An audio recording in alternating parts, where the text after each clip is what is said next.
தமிழ்ச்செல்வி கிளாஸ்க்கு வந்துருந்தாங்க. வந்ததுமே அங்கே பாடம் நடத்திட்டு இருக்கும்போது திடீர்னு பார்த்தோம்னா தமிழ்ச்செல்வி அப்படியே கீழே விழுந்துருந்தாங்க. விழுந்ததுமே எல்லாரும் ஓடி வராங்க. என்னாச்சுன்னு சொல்லி கேட்டுட்டு இருக்கும்போதே அப்போ தண்ணி தெளித்து எழுப்பவும் தமிழ் வந்து அடுத்த பார்த்தோம்னா வாமிட் பண்ணிட்டு இருக்கிறாங்க.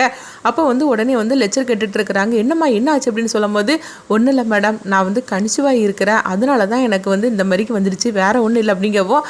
அப்படியாம்மா, பரவாயில்லையே, கல்யாணம் முடிஞ்சு இந்த மாதிரிக்கு கன்சீவாக ஆனதுக்கப்புறமும் படிக்கணும்னு சொல்லிட்டு வந்திருக்கிறியே, இது பெரிய விஷயமா, உன்னை நினச்சா எனக்கு ரொம்பவே பெருமையாக இருக்குது அப்படின்னு சொல்லவும், சரி இப்போ பரவாயில்லையா அப்படின்னு சொல்லி கேட்கும்போது, இப்போ பரவாயில்ல மேடம் அப்படிங்கிறாங்க.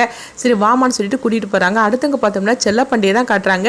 செல்லப்பாண்டி வந்து தமிழ்ச்செல்வி நினச்சிட்டு இருக்கிறாங்க. அப்போ வந்து வசந்தி வந்து சொல்லிட்டு இருக்கிறாங்க, என்னங்க இந்த மாதிரி வந்து மாப்பிள்ளை டைவர்ஸ் பேப்பரை அனுப்பிவிட்ருக்கிறாரு, இப்போ என்ன பண்ணுறதுக்கு, எப்படியாவது அவங்க ரெண்டு பேரும் ஒன்று சேர்த்து வைக்கணும் அப்படின்னு சொல்லவும், அடுத்து செல்லப்பாண்டி வந்து நேராக வந்து ராஜாங்கத்தோட வீட்டுக்கு வராங்க. அப்போ ராஜாங்கமும் சேதும் வந்து எங்கேயே கிளம்பி போகிறாங்க போலுக்கு. அப்போ காரில் ஏறி அவங்க போகவும் காரை வழி மறிச்சிட்டு செல்லப்பாண்டி வந்து நின்றுட்டு இருக்கிறாங்க. ஐயா தயவு செய்து நான் சொல்கிறது கேளுங்க ஐயா, என் பொண்ணை இந்த மாதிரிக்கு பிரித்து விட்டுறாதீங்க, என் பொண்ணையும் மாப்பிளையும் சேர்த்து வைங்க ஐயா அப்படின்னு சொல்லவும், உடனே ராஜாங்க வந்து கத்த ஆரம்பிச்சிருந்தாங்க. என்னது இவன் போகும்போது இப்படிலாம் பண்ணிட்டு இருக்கான், ஒழுங்கு மரியாதையே போறியே இல்லையான்னு சொல்லி கேட்கவும், சேது என்ன பார்த்துக்கிட்டு இருக்கிற, இவனை ஃபர்ஸ்ட் இங்கேருந்து விரட்டி விட்டு அப்படிங்கும்போது இப்போ சேது வந்து வண்டியில் இறங்கி கீழே வராங்க.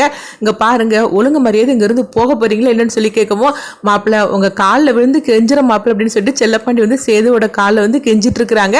செல்லப்பாண்டியோட சத்தம் கேட்டு வீட்டில் உள்ள அவ்வளோருமே வந்துருந்தாங்க. அப்போ சாவித்திரி, தாமரை, ஈஸ்வரி இதெல்லாம் பார்த்துட்டு ரொம்பவே சந்தோஷப்பட்டுட்டு இருக்கிறாங்க. அப்போ அப்பத்தாவும் சேதுவோட அம்மா வந்து கண்கலங்கி அழுதுகிட்டு இருக்கிறாங்க. ஐயோ செல்லப்பாண்டி வந்து என்னெல்லாம் பண்ணிட்டு இருக்கிறான், இவங்க மனசு கொஞ்சம் கூட இறங்க மாட்டேங்குது அப்படின்ட்டு. அப்போ வந்து உடனே ராஜாங்க சொல்லிட்டு இருக்கிறாங்க, என்ன சேது நீ இவங்ககிட்ட போய் நின்று பேசிட்டு இருக்கிற, போலீஸ்காரங்களை எங்க ரெண்டு பேரும் அப்படின்னு சொல்லும் போது அவங்க ரெண்டு பேரும் ஓடி வராங்க. என்னங்கய்யா பார்த்துட்டு இருக்கிறீங்க, இவனை அடிச்சு விரட்டுங்க அப்படின்னு சொல்லவும், உடனே செல்லப்பாண்டியை வந்து பெசாம இங்கேருந்து போயிரு அப்படின்னு சொல்லிட்டு வந்து அவங்க விரட்டிட்டு இருக்கிறாங்க. அப்போ செல்லப்பாண்டி வந்து கதறி அழுதுட்டு இருக்கிறாங்க.